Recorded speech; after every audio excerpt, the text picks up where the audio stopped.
Ger, laptop merah putih jadi nggak sih? Ya belum lah. Belum. Nah, terus miliarnya kemana dong?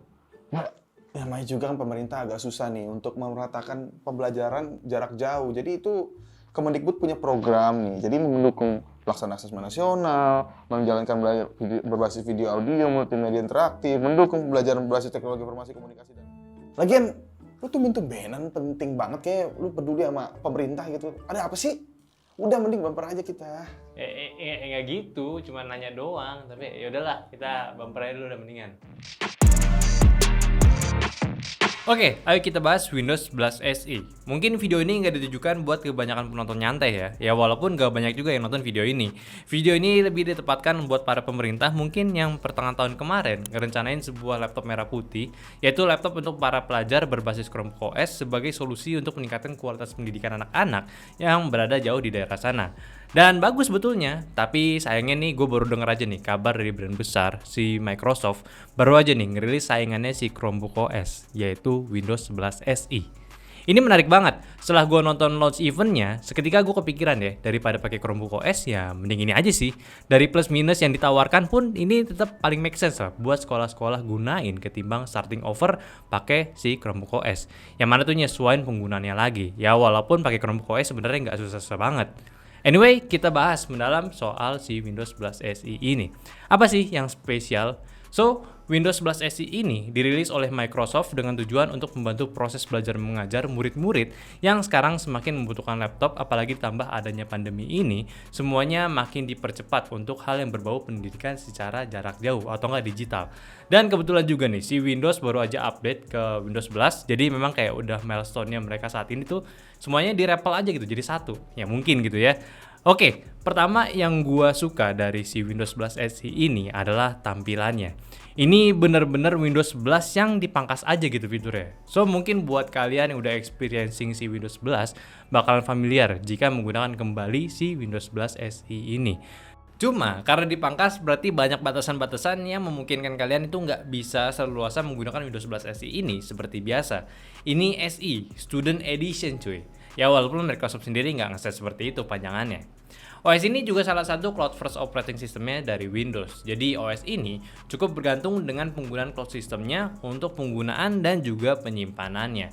Cuma Microsoft juga nggak mau nih menghilangkan feel offline-nya pada OS-nya ini. Lalu untuk target penggunaannya juga sama nih kayak si Chromebook, yaitu untuk para pelajar. Jadi OS ini itu bukan sekedar light versionnya dari Windows 11 ya.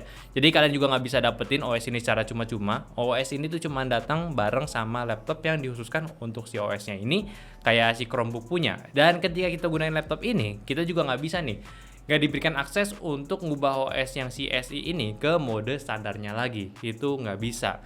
Di OS ini pun udah ditentukan juga nih, untuk penggunaannya pun dikurasi nih, cuman ada 6 software penting untuk edukasi aja, kayak content filtering apps, test taking solution, accessibility apps, effective classroom communication apps, essential diagnostic, management connectivity, dan supportability apps sama browser.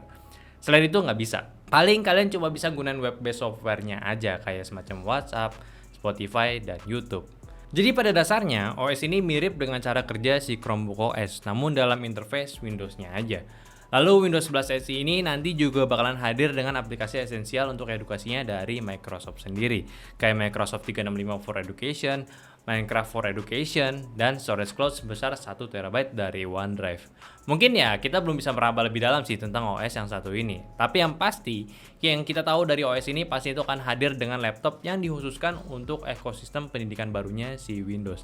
Kayak mereka juga sekalian juga nih memperkenalkan si Microsoft Surface pada peluncurannya, dan nanti akan mengikuti juga nih dari brand-brand ternama kayak semacam Acer, Lenovo, Dell, Asus itu akan ikut meramaikan pasar barunya si Microsoft kali ini.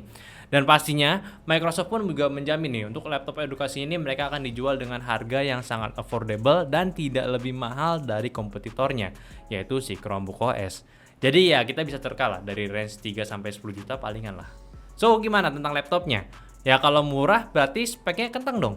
Ya kalau kita lihat dari spek Surface khusus si OS ini, ya yang pakai Intel Celeron, terus juga RAM-nya 4 GB, storage-nya 64 GB, layar jadi 20p, ya mirip banget lah dengan Chromebook punya. Laptop ini tuh emang nggak ditargetin untuk melakukan pekerjaan yang berat, hanya mensupport pembelajarannya aja secara digital.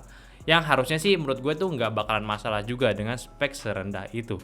Saat gue coba laptop Chromebook-nya si Asus pun, ya gue rasa itu juga udah lebih dari cukup.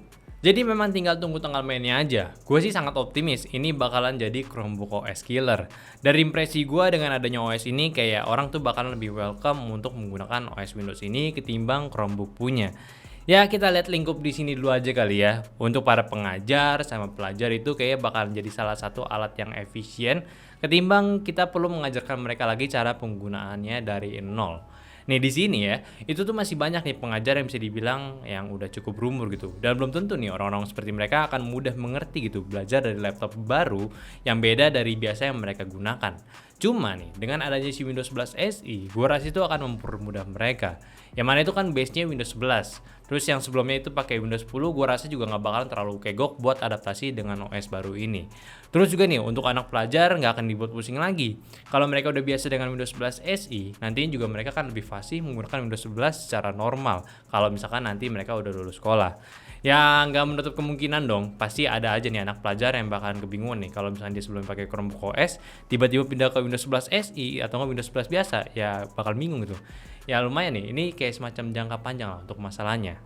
Dan penggunaan laptop Windows 11 SE ini juga nggak membatasi penggunaan laptop yang selalu perlu internet. Jadi kalau misalkan mau disebarkan ke daerah yang jauh, yang kurang coverage internetnya, pakai laptop ini pun gua rasa udah bukan masalah. Mereka masih diberikan penyimpanan standarnya untuk pelajar buat buka tugasnya secara offline. Dari desain yang diinginkan Microsoft juga cukup child friendly lah. Semua kebutuhan port aman, baterai bakalan tahan lama, dan tentunya jika rusak akan mudah diperbaiki lagi. Jadi ya kita nggak perlu nih buat sistem yang terlalu rumit untuk keberlangsungan nantinya. Coba menurut kalian gimana? Kalau gue sih yes banget. Kalau misalnya pemerintah consider ulang buat pending laptop merah putihnya dan diubah menggunakan Windows 11 SE ya. Ya nggak tahu sih sekarang tuh progresnya sampai mana. Tapi ketimbang Chromebook yang cukup kontroversial kemarin, better pakai OS yang sama namun dilimitasi aja. Jadi kayak kasih smartphone karena kita, namun kita bisa membatasi penggunaannya tanpa mengubah cara menggunainnya dari yang biasa kita pakai. So, menurut kalian gimana nih para orang tua? Ada yang setuju nggak nih dengan opini gua? Coba aja komentar di bawah gimana pendapatnya, dan ya udah itu aja sih pendapat dari gua. Di tadi ada telepon. Nah, dari siapa Ger? Ini dari Mendikbudristek. Lah, Pak Nadiem loh. Ya, coba gua angkat dulu ya. Coba. Halo Pak. Iya, bentar Pak. Ini saya mau closingan dulu nih Pak, lagi syuting. Ya, bentar, oke? Oke, semuanya udah gitu dulu aja. Pokoknya kalau mau komen-komen silakan aja kita bahas di bawah.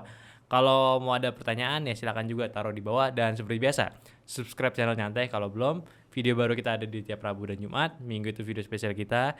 Dan ya udah jangan lupa juga buat follow Instagram kita di nyandote, sama join Discord kita yang ada linknya di deskripsi. Ya udah mungkin itu aja. Gue mau lanjut telepon lagi ya. Ya Pak. Ya.